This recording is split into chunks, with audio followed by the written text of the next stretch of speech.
On the streets, performing miracles. That's what you're about to witness here. The first guy up, he's a local, and he works at one of the food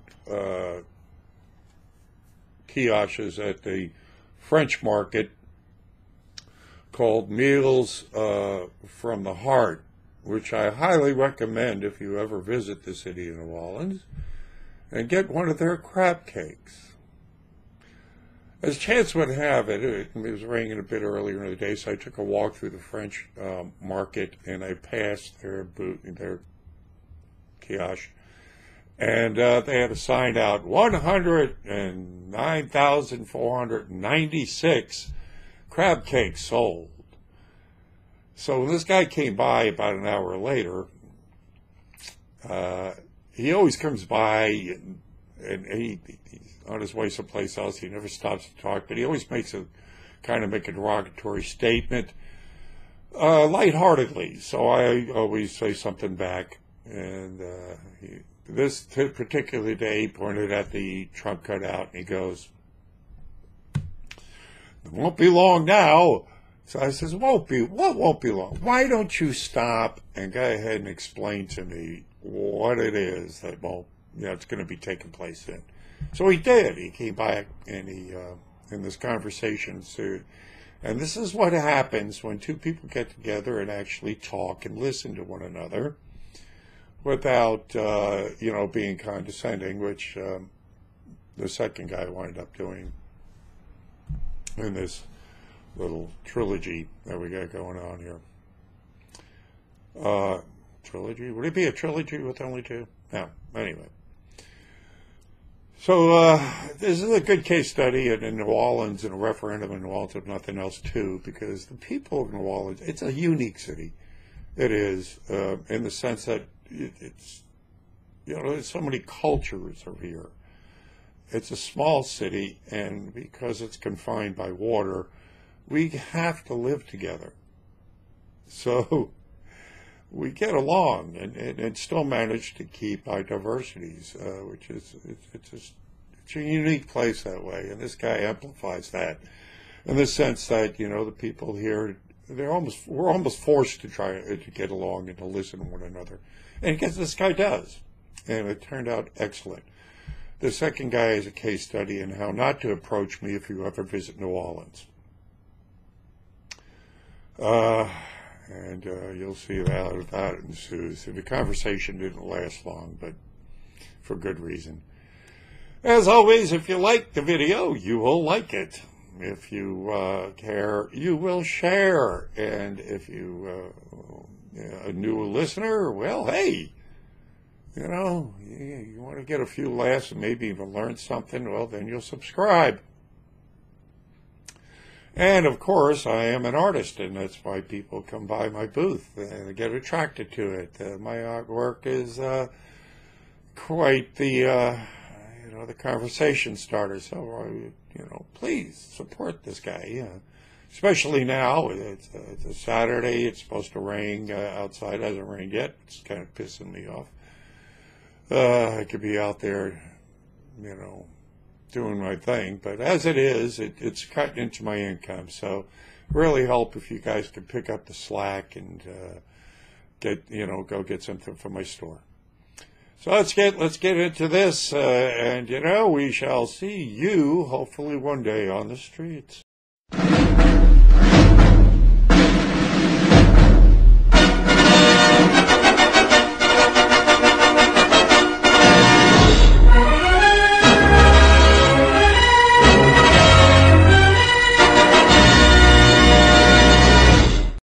How much are those crab cakes?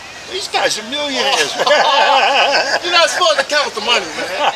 Well, I always count with the money. What, are you kidding me? Well, that's why you're a Donald Trump supporter, because of all the money, right? Well, no. What the hell's that? Oh, if I talk money, then let's talk Bezos. Let's talk Soros. I'm not even so sure that he knows who the hell I'm talking about here, but I throw these names out there because I know them, and of course it's a gauge on trying to find out on how much they might know. And if they don't know, they puts them at a disadvantage, of course. And if they do know, then they have to defend the hypocrisy of talking class warfare when, a majority of the money right now, big money, of course, is on the left. But that's where this goes. But it turns out that this guy has a pretty good grasp. I mean, he understands that it's not the presidents or our government that really represent. He knows that there's something else behind it. He just doesn't know who it is. And that's where hopefully I helped him out. All right, Let's talk about real money. No.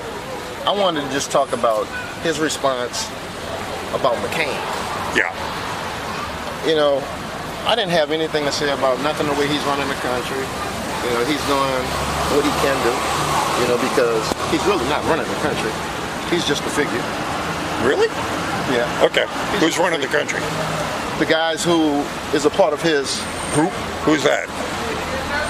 I don't know the names for sure. I got a good book for you to read. It'll tell you the names. But I'm more than sure it's his cabinet, right?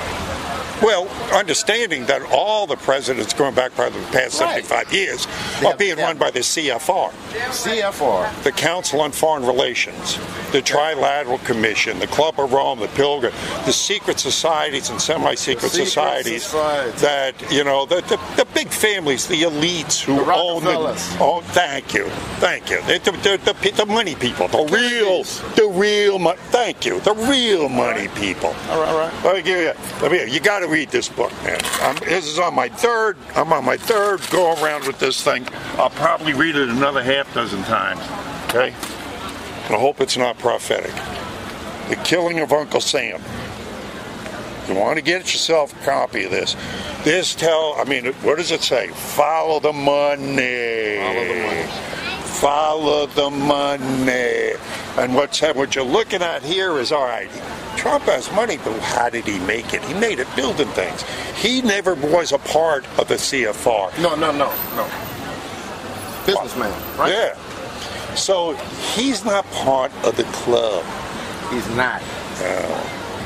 That's why you see the media mostly against him. You see Hollywood against him. You see Silicon Valley against him. The moneyed people are against him because he's throwing a wrench in the works. He says, no. So as us being the poor folks, we thinking that he's a part of the money group too, and he's really not. What he didn't need to do this, man. He was a billionaire. He could have sat back. He didn't have to do this. He gave up his salary. His businesses are losing money. His family's being debt threatened. He didn't need to do any of this. People for 30 years have been saying, Donald, you keep on talking about the problems. Why don't you run? And kept on, his answer was, because I'm having fun. Yep. I'm dating beautiful women. I'm building out golfing, whatever. What the hell do I want to get involved in politics for? He said, then finally he says, look, if there ever comes a time, though, because I see what's on, I try to get the politicians to do it. I pay them. Right. I mean, I know how they work. Right. So, I'm sitting, they answer my phone at 3:30 in the morning. Donations to the elections. Thank you. All right. So he knows how they played, and he says, but I don't want to be, they're ugly. I don't want to be part of them. I'm having fun building buildings. Right? So he gave that all up because he said, look, I got kids. I got grandkids. This ain't about me. This is about America and the people. Right. I've talked to people that have worked for him that I always ask him, how is he? Groundskeeper, Cuban guy, right? Came out, he talked to everybody in the crew. Came up to the guy and put a wad of money in his hands and said, you're doing a great job. Share that with the guys. And that's the kind of story I hear time and time again from the people that I've... you hear that, but that's what we don't hear. Exactly. Because that's what we need. You got to remember, the only people who pays their bills? Who pays their bills? The farmers. Even Fox News has pharmaceutical companies, right? Payroll. So they're not going to go ahead, they're not going to talk about the poison vaccines. They're not going to talk about 9/11. They're not going to talk about the real truth. No, I'm a badass liberal, and my boy was in Iraq. And we're still badass liberals. so what does that mean? Well, we had a whole bunch of people in Iraq. Well, that was Every party. and we were lied into that. Every war we've had, we've been lied into. We're not benefiting from this bullshit. Our biggest problem is our separation.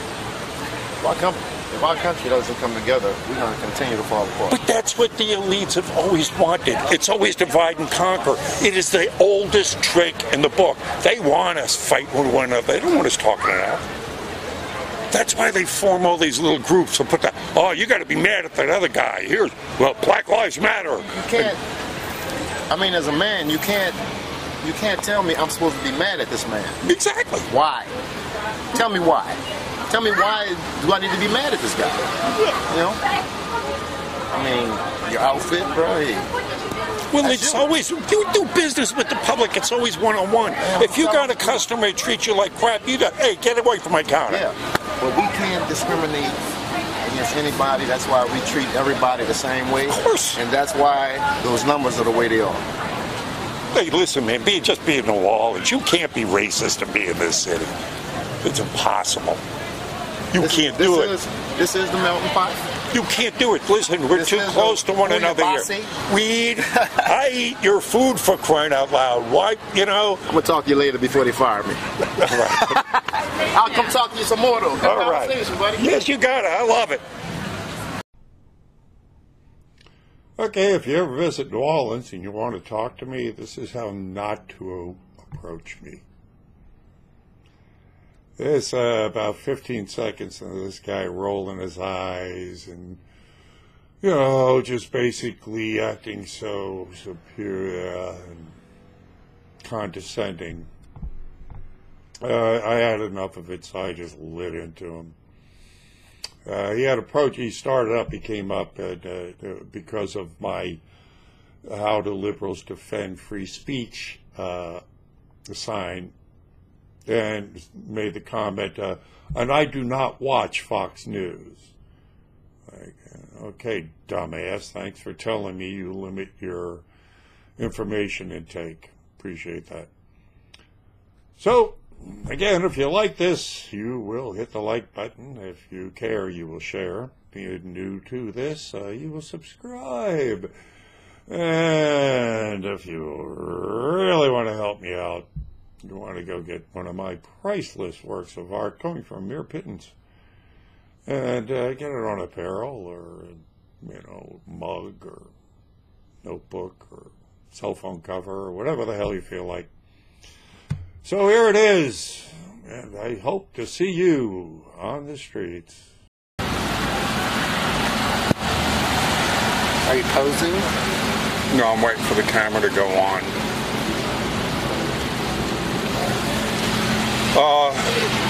You don't have to watch Fox News. I mean, it's pretty much all over the place. The president's talking about it.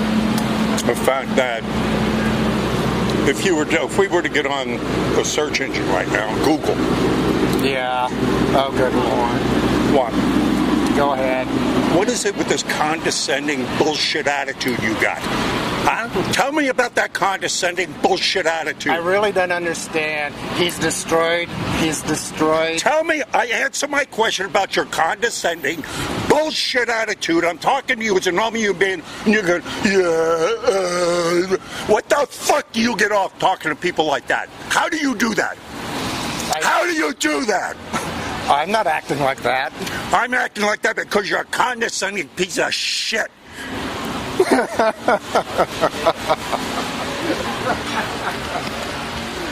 nutcase. And get back here and talk to me like a human being instead of a condescending piece of shit.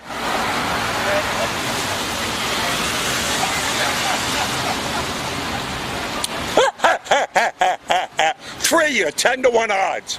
I'll do 10-to-1 odds on what I say. If you think anything I say is wrong, we'll look it up and then I'll take your money. You want to put your money where your mouth is? Huh? Come on. Come on, you're so damn smart. Get over here. The three of you put together, come on. Intellectual coward.